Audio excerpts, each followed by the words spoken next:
За та тэгээд дундад аппликейшн дээр тийз авсан ч гэсэн энэ бүртгэлийн ажилтан дээр ирээд бүртгэлээ үзүүлээд пассвортоо өгөөд цаасан ийм тикетийг хэвж авдаг шүү.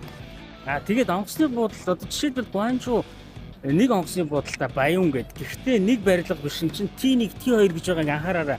Терминал 1, терминал 2 гэдэг чинь хоёр өөр барилга, хоёр өөр метроны стейшн буудал байгаа. Тэгэхээр хоёр онгоцны буудал гэж хийж баг болно. За хөхөд жишээлбэл олон улсын нислэг, дотоодын нислэг гээд хоёр барилга байгаа. Гэхдээ Баятаа гээд нэг л онгоцны буудал байдаг шиг санаж байна. Гэх мэтчлэн ингээд тэрийг анхаараарай. Манайхан тэрэн дээр айгүй их төөрөлддөг шүү.